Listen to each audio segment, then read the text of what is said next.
বাড়িতে ওইদিন সয়াবিন দিয়ে একটা স্ন্যাক্স বানিয়েছিলাম, বলতে পারো সয়াবিন দিয়ে একটা এক্সপেরিমেন্ট করেছি। খেতে কিন্তু ভালোই হয়েছে, যদিও এটার আমি কোনো প্রকার নাম জানি না। তো চলো রেসিপিটা আগে তোমাদেরকে দেখানো যাক, তারপর তোমরাই কমেন্টে নামটা জানিয়ে দিও। তো প্রথমে আমি সয়াবিনকে একটু নুন আর একটু হলুদ দিয়ে সেদ্ধ করে নিয়েছিলাম। তারপর এটার মধ্যে দিয়েছি 3 চামচ মতো ময়দা, 2 চামচ কর্নফ্লাওয়ার, 1 চামচ সুজি, আর সাথে দিয়েছি কিছু বেসিক মশলা যেমন হলুদ গুঁড়ো, একটু নুন, লঙ্কা গুঁড়ো, আর আমার বাড়িতে ভাজা মশলা ছিল সেজন্য আমি ভাজা মশলাটা ইউজ করেছি। আর সাথে দিয়েছি একটা ডিম। তো তারপর এটাকে খুব ভালোভাবে মিক্স করে নিয়েছি। তো এতটুকু পর্যন্ত যে রেসিপিটা দেখলাম সেটা কিন্তু ক্রিসপি চিকেনের মতোই।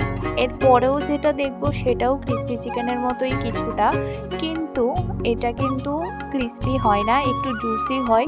তো এই জন্য এটাকে ক্রিসপি সয়াবিন তো বলা যাবে না, আবার এটাকে চিলি সয়াবিনও বলা যাবে না। তার কারণ হচ্ছে এটাতে আমি কোনো প্রকার চিলি সস, সয়া সস কিছুই ইউজ করিনি।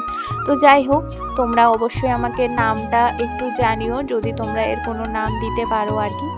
তো সয়াবিনকে এবার আমি ভালো করে ভেজে নিয়েছিলাম মিডিয়াম ফ্লেমে। তারপর পেঁয়াজ, রসুন, কাঁচা লঙ্কা আর ঘরে যা আমার একটু বাঁধাকপি ছিল, তো সেই জন্য একটু বাঁধাকপি দিয়ে একটু সটে করে নিয়েছিলাম। তো ব্যাস আমার এই স্ন্যাক্সটা তো একদম রেডি। সত্যি বলছি খেতে অনেকটাই ভালো লেগেছে, শুধু নামটাই জানি না আর কি। তো রেসিপিটা কেমন লাগলো অবশ্যই জানিও, আর নামটা অবশ্যই জানিয়ে যেও।